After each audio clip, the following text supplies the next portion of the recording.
What's up, guys? My name is Arden Shibley. I'm a professional drone pilot, so we fly drones for film and television, movies, and Netflix, that sort of thing. There's a video that came out from Peter McKinnon speaking to his friend Gabriel about the new drone regulations, basically called Part 9 in Canada and what that means for flying drones in Canada. They were saying, I'm going to sell my drones. That's basically ridiculous, and I'm going to go over a few points why. So first of all, Gabriel is using an app to listen to his local approach frequency for some airport. An app is not a VHF radio, and you can't contact air traffic control unless you call them or use a real radio. If your phone dies, if the internet stops working, that app or website stops working, and it's really not effective if you're in the middle of nowhere, which is really the only situation where you would use something like that. Yes, I know. You wouldn't use a VHF radio in a crowded situation, and you don't need a VHF radio to operate a drone or RPAS safely in Canada. So that whole the website and apps type of thing, those only work because somebody has gone through and volunteered their time and their computer to have a VHF signal and hook it up to the internet to have it going all the time so that you can log on and listen. But you can't transmit, and it's not guaranteed. That doesn't stand in for proper communication. If you think that it does, you should probably go back to ground school. Second, tiny pylons are not a secure perimeter. You don't have to have a secure perimeter. The only point where a secure perimeter in that terminology appears in the Canadian aviation regulations is where there's fire or police or something like that, an emergency situation where a secure perimeter has been established by a local authority. You're not to fly within that secure perimeter unless you're working for the police or something like that. So don't fly into a zone where there's a forest fire unless you're working with the firefighters. You have to set up a secure perimeter. Do you actually have to do that? Do you have to do that? Well, you don't have to use your signals, but you'll get in trouble if you don't. Excuse me. Okay, all right. She's being a shit, so I'm just gonna hold on to her. You don't have to go to ground school. You don't have to take RPAS or drone ground school. You don't have to spend 10 or 20 hours or an entire weekend doing drone stuff or learning about aviation just to fly drones to get your RPAS certificate, advanced or basic. You also don't have to register your drone with Nav Canada until you want to fly it. Technically, you can buy it and own it. You could fly it in other countries. Just if you want to put it up in the air in Canada, then it has to be registered. Like something like cars, if you even want to have them sitting on the street, they have to be registered. You only have to register an RPAS if you want to fly it. Gabriel mentioned something about flying 5 meters from people. There is an option if you have an advanced certificate and you have a specific drone that is on the list of assured drones. I'll put the link in the description. If you have an advanced certificate and an assured or declared system, you can fly up to 5 meters from people, but you have to have both. You have to have your advanced certificate and be flying a specific system. Having your advanced doesn't mean that you can always fly closer to people, closer than 100 feet, like with the basic. And having an assured drone doesn't mean that you can fly closer than 100 feet from people. You have to have the advanced certificate as well. Most of the DJI systems, just for the record, are on that list, like the Mavic 2 Pro, the Phantom systems, the Inspire, the Metis, all of those are on that. So if you're looking into it, you can check it out and see if one that you're thinking about buying is there. A 320 page, he mentions a 320 page PDF.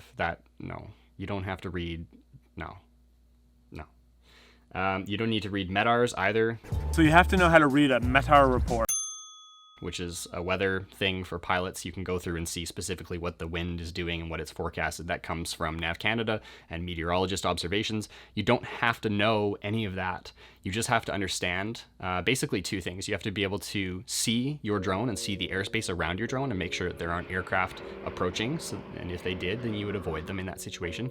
You can't have fog or dense cloud or something like that. You can't fly into a cloud because you can't see your system at that point. The other thing is you can't have high winds or icing conditions that might go against the operating manual and the recommendations from the manufacturer of your system. Those are the things you have to know. You don't have to know how to decipher a METAR in order to be an RPAS pilot in Canada. So 8 minutes in, basically Gabriel breaks down the whole Clickbait situation that they have going on with Peter holding the ticket and $5,000 fine. Okay, he says it's a good system and it makes sense. I would probably agree with that.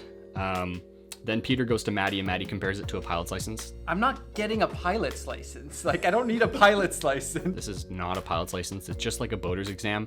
If you want to drive a boat in Canada, you have to have a boating license. Some of the questions are left field. but here's really the big thing.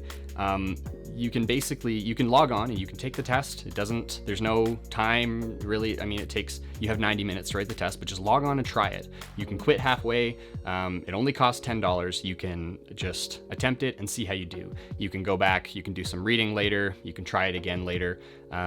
It's not a gigantic system. You don't have to take ground school in order to do it. Just try it out and see what it's like and get a feel for it. There will be some questions out of left field, but you can get used to them, and it's an open book test. You can Google the answers to this test. You can't, per the regulations, you can't be helped by somebody. You can't have your friend or me sitting beside you saying that's how an airport works, but you can Google the answers, which gets a little bit difficult in the constraints of 60 or 90 minutes for the basic or advanced test.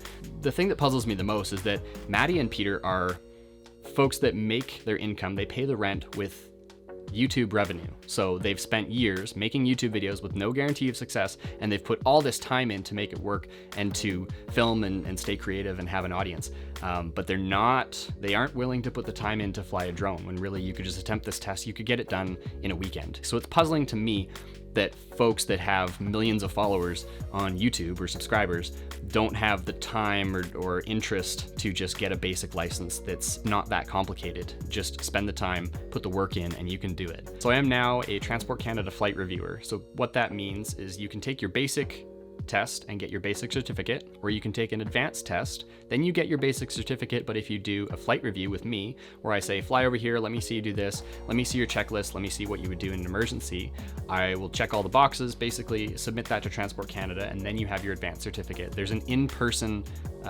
piece required now for advanced certificates, which prevents you from sitting in your basement and basically doing all this research and submitting all these things and not really having to prove to anybody that you've learned what you need to learn to do this. So you've spent some time looking at the regulations is really all that does.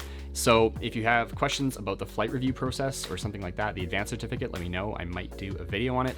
But for now, that's it for today. This situation is not as complicated as Peter and Maddie made it seem to be. I think it's ridiculous to sell your drone and to just give up when there are so many more difficult things going on, and the drone, or RPAS now as it's called, the RPAS industry in Canada, in film and television and surveying and all those different industries, is not dead. I think it will continue to thrive. So thank you for watching. Once again, my name is Arden for Yellow House Aerial, and I will see you in the next video.